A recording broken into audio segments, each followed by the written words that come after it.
Are Peasant Archers unusable in patch 8.0? Yes, let's put it that starkly. Are they a never recruit unit? We know they're a tier 0 unit. Only a main settlement building is required to get any, with a whopping 2 recruitment slots by default. My take is no, they are not unusable, but how to make them usable requires proof. The court is in session. Let us present the evidence. Recruit for 400 gold and 100 upkeep, classic numbers, we get 120 entities on Ultra Unit scale with 6,480 health between them, or 54 per. It may be interesting to note, this is only slightly less health than each Peasant Long Spearman.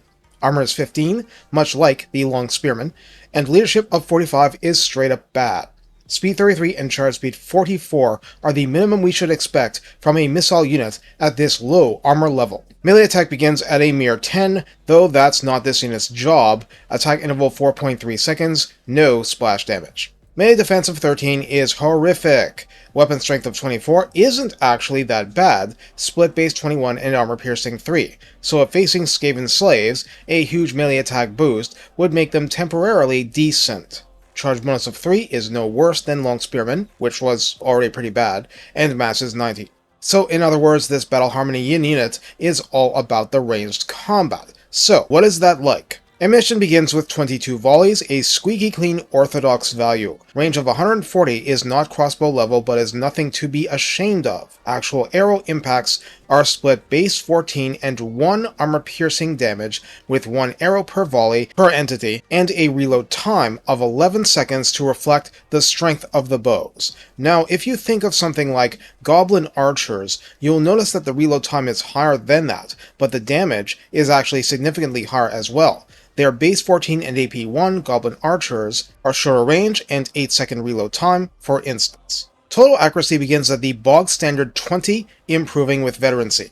Calibration distance 100 means the shots are more shotgun-like past that. Calibration area 5.9 meters means the natural spread is on the very high end. But this is normal for long-range archers, and these are honorary long-range archers. Do not depend on them for shooting single entities of any type, even Cygors. I've tried. The roster has pinpoint options. Use those instead if you can. This unit can hide in forest and is expendable, so routing and so on doesn't affect the morale of units that are not, themselves, peasants. If they are, it will bother them significantly. Yin Battle Harmony, when triggered, adds a minimum of leadership plus 4, speed plus 4%, which is of little import usually, and reload skill plus 12, which is of immense import usually, and can be raised to leadership plus 8, speed plus 8%, and reload skill plus 24 at maximum. That should be roughly equivalent to reload time reduction 24%, and given this is a high reload time bow unit,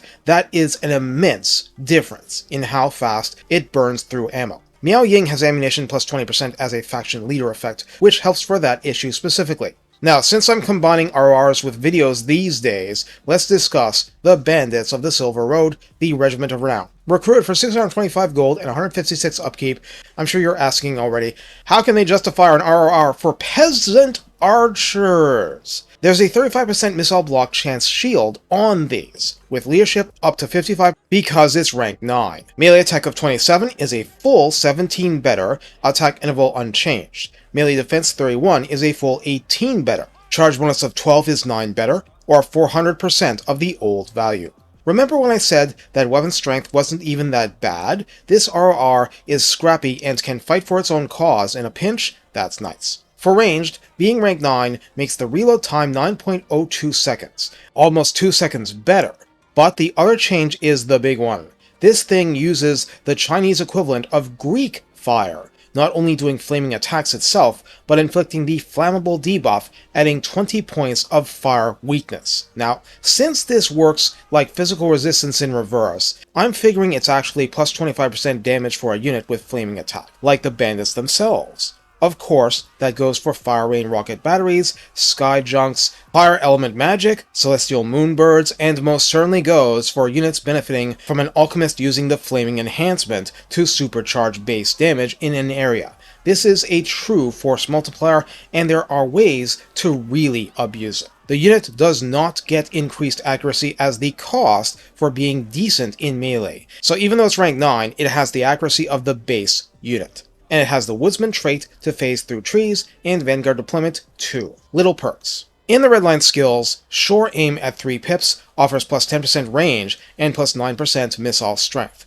1 pip offers plus 6% missile strength. This is sufficient to raise 14 to 14.86. I recommend that even the lowliest lord with a peasant stack invest at least 1 pip in this. Rank 7 and above are improved by fast hands, adding missile strength plus 6%, so plus 15% total if doubling up, reload time reduction 10% full time, and 15% missile resistance for resisting the enemy's arrows blackening the skies. What about the tech tree? Yes, let's walk through this for a bit. Moon Reflecting, a turn 3 obtainable tech, gets us plus 4 leadership for yin units, and this one had pretty low leadership, and missile strength plus 10%.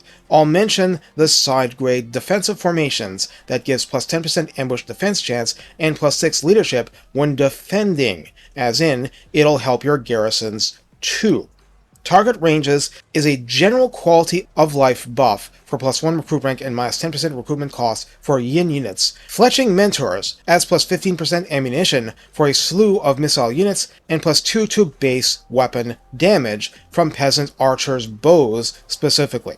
That is, base 14 will become base 16 damage before applying missile strength increases. I have tested this with Miao Ying. With a single point in Sure Aim, the starting tech's plus 10% missile strength, and this tech, without later skills being involved yet, my Peasant Archers were doing base 18 and armor piercing 1 damage. So I've confirmed this is achievable in the early game without undue hardship, so long as you're playing Miao Ying and therefore have an excuse to splurge on yin techs. Things are quiet until we reach Yin Defense, adding a blanket plus 10 armor to missile units, leadership plus 6 for the same, and another ammunition plus 15% to missile units. Yin Hex tops things off with upkeep minus 10% for Yin units, recruit rank plus 2 for them, and melee defense plus 4 for Yin units. So how do we... wait, I'm missing something, aren't I? What was... oh yeah, it's a peasant unit, so anything marked peasant applies. Wow, some celestial dragon bureaucrat wrote this stuff. Well, of course, inner speed floats all boats for plus 20% speed. Oh, here it is, Jade Stance. Armor plus 15 for Jade Warrior, Peasant, and Tiger Warrior units. And melee defense plus 4 for the same. That means we get Peasant Archers to armor 40, not quite that of Long Spearmen at the top end, but still, that's pretty good. And again, this is without further boosts, like from Zhao, Heroes, Defeat traits, and so on. So, with all this said, how do we use the Peasant Archers? Tactically, it's simplicity itself. You have no prospect of kiting with this unit against anything of even reasonable speed. You need to use it behind a front line, and failing that, the absolute 2 best things you can do are have a hero or equivalent tar pit ahead of the archers, have a wall of lead and or grenades from gunpowder units. There aren't real alternatives to these things, and lack of any frontline unit, or at least a Yang unit within 60 meters, will rob you of the Harmony bonus, and that is a tragedy. That's a lot of DPS you're leaving on the table.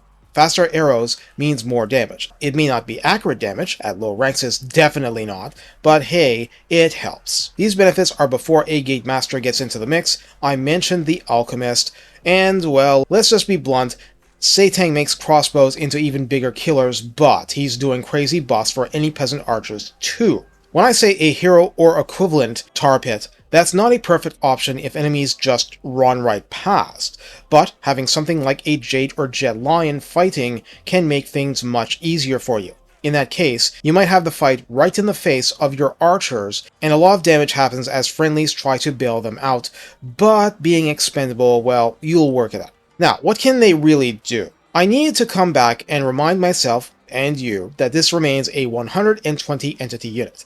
Empire crossbows are a 90 entity unit, and that's what's normal in this game. 120 entities are not for missile units, so keep that in mind for everything my script was about to say from here on. Despite the inaccuracy I mentioned, it's not like it's different for high elf archers. They just shoot that much further. With the boost you can get if base damage is sufficient and you can wall off the enemy long enough. These can do stupid levels of damage to your foes. It's not the damage in quantities you will find dominant or speedy, but it's there. Given time and kept up with harmony boosts, it will overcome high hit points, physical resistance, and mass. What it will not overcome easily is armor. It is simply not good enough against armor. You should abandon all hope ye looking for armor piercing, it's somewhere else. So, if the enemy is chosen by the Dark Gods, despair! And if it's not, you can probably kill it sooner or later. For a tier 0 unit, you're getting a lot. For a tier 0 unit, you can realistically recruit instantly at rank 9 from a tier 3 settlement. There are possibilities. And getting them for virtually 0 recruitment cost is quite a lot too. You're just going to have an issue with recruitment slots if you go too far for yin. Though, there's global recruitment too. And hey, with 10 settlements worldwide, you can global for 1 turn, right? Overall, Peasant Archers are definitely usable. It's just that they're not that good against anything with really thick armor. I mentioned Chosen, but there's a lot of other things. In those cases, they are just being brawlers drunk out of their minds. They may win, it's extremely inefficient, but it's still a lot of arrows. And you'd still prefer those arrows stick in the enemy than stay in your quivers. Take care and have fun messing with your enemy's expectations. If the enemy's expecting something weak and cuddly, they'll be pincushions soon enough.